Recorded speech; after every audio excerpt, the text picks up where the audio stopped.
Lapit mo yung kitang-kita yung ano, yung kwintas at saka yung ano. Ay, kasama mo, sige, meron pa yan, baka.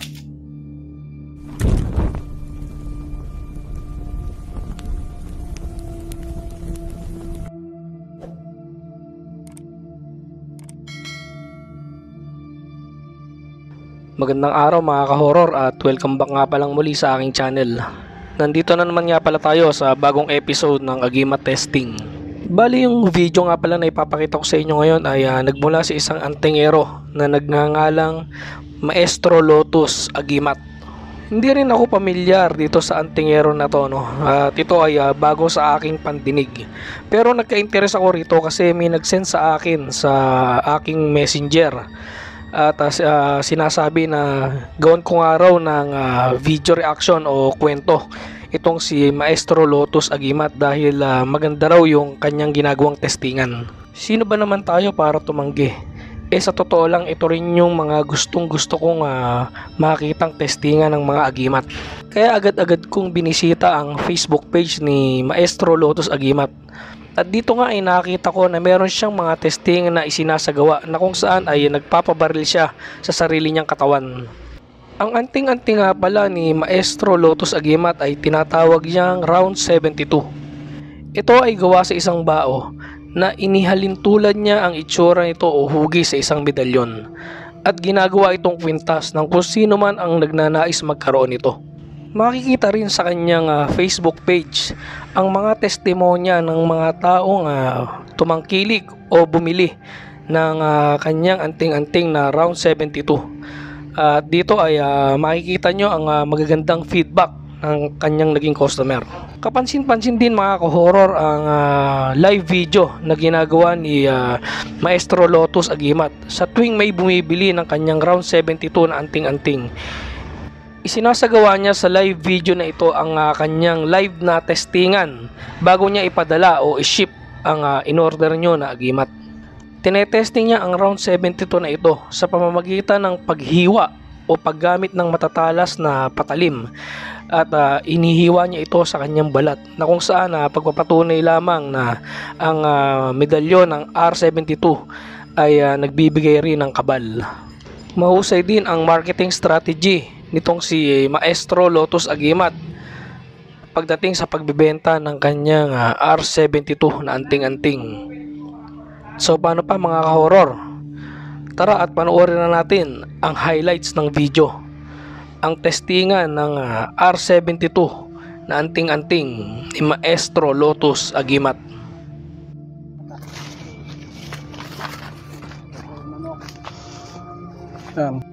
Bali sa video nga na ito ay makikita nyo mga ka-horror na tetestingin ni Maestro Lotus Agimat ang kanyang R72 sa pamamagitan ng pagbaril sa manok.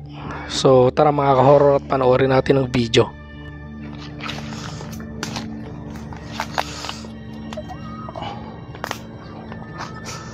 Baril na natin yung manok, tetestingin natin.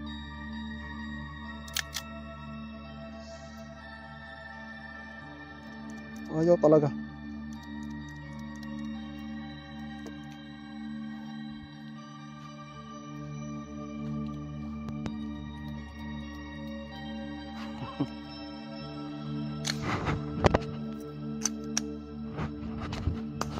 Ito na lang muna.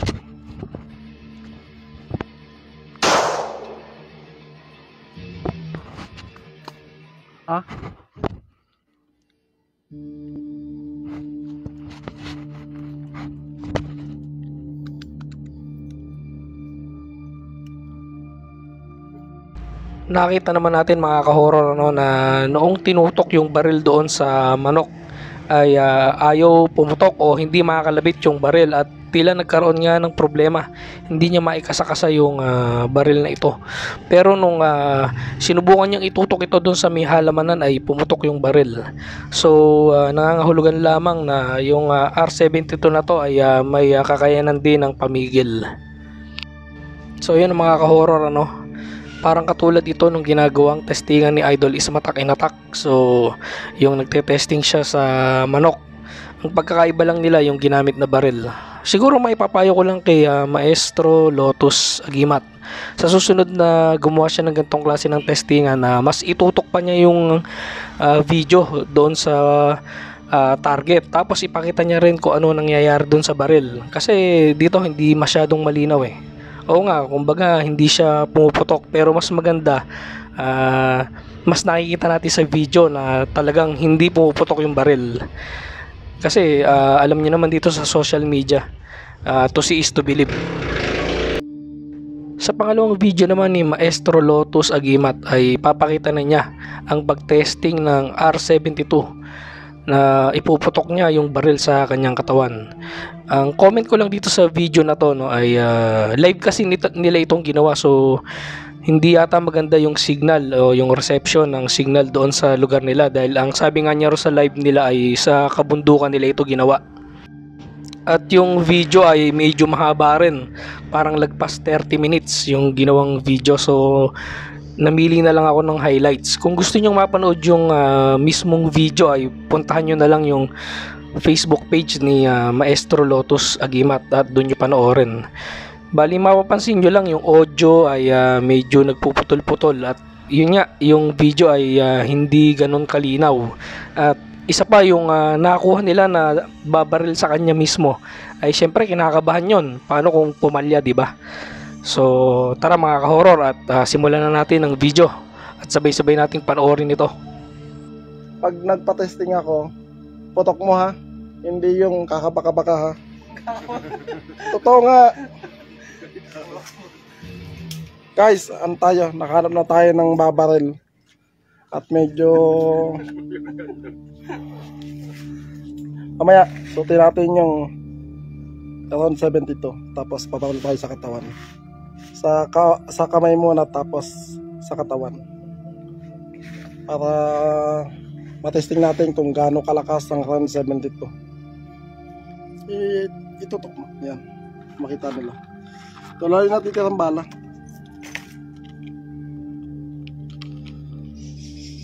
Halos lahat naman bago. Dami lamok.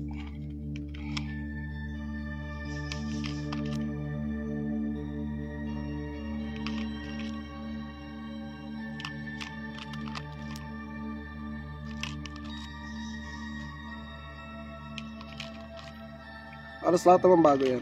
Yung bagong bago. Ang testing sa atin, di bali, basta pagka ano ay putok mo ha, huwag kang kakabahan ha, kasi pag sinabi ng iputok mo kasi si parang na ano kinakabahan. Ganon. Pag hinawakan ko, halimbawa ganito, sample, hawakan ko ng ganyan, iputok mo. Basta nakaganyan lang ako, iputok mo. No, bahala ka na kung gaano dito, putok mo. Tapos susunod, isusot ko sa katawan. Pag hindi mutok, tapos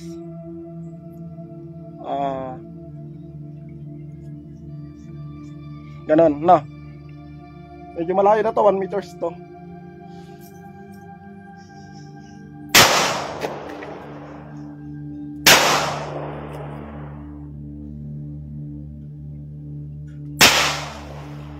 Sa punto na ito mga ka-horror ay tinesting muna ni Maestro Lotus Agimat yung R72 at pinutukan niya ito mismo.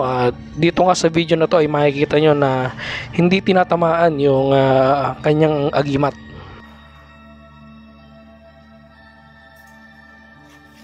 Naman.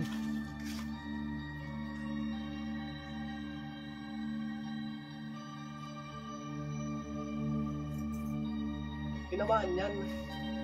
Tumilis lang.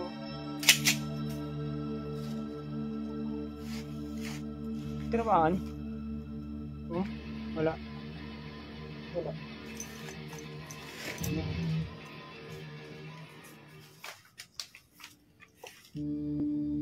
Wala. No, hindi tinamaan. Lapit lang yun, pwede tinamaan.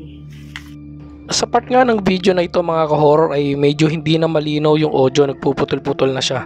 So i-explain ko na lang sa inyo mga ka-horror kung ano yung sinasabi ni Maestro Lotus Agimat. Bali dito ka ay pinakita lang ni Maestro Lotus Agimat na kargado ng bala yung baril.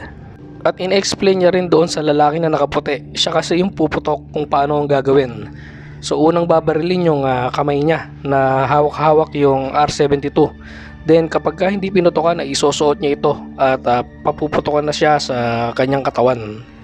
Basta ang kabilin-bilinan niya ay huwag itong kakabahan. Pag sinabing iputok ay iputok niya. So tara mga ka-horror at panoorin natin ang video.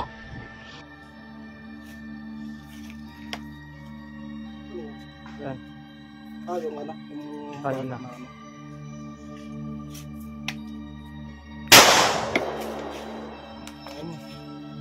Ano, nakakasana yan Nakakasayan dapat. Nakakasana yan.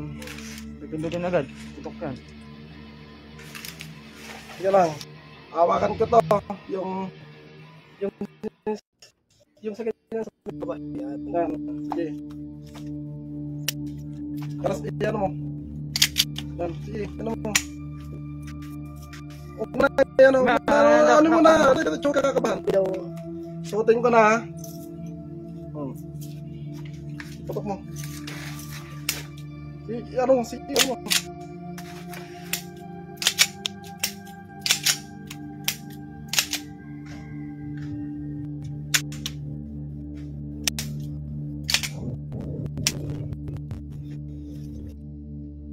At yun nga mga ka-horror, na nakita naman natin yung ginawang testingan ni Maestro Lotus Agimat na nung una ay ni-request niyang iputok yung baril na hawak niya yung R72 pero tila hindi ito pumutok at pagkatapos ay isinuot niya na ito sa kanyang leeg at nag-request siya na paputokan siya sa katawan pero ganun pa rin, ilang beses na ikinasa ay hindi ito pumutok.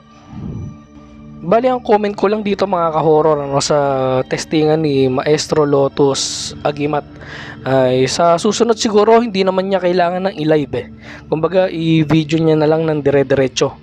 Kumbaga tapos kapag nakababa na sila dahil sabi niya nga sa bundok ito tinetesting, doon niya i-upload kasi tulad niyan yung live nila ay hindi na maganda yung signal doon dahil nga sa bundok ginanap ay nagpuputol-putol yung video pati yung audio.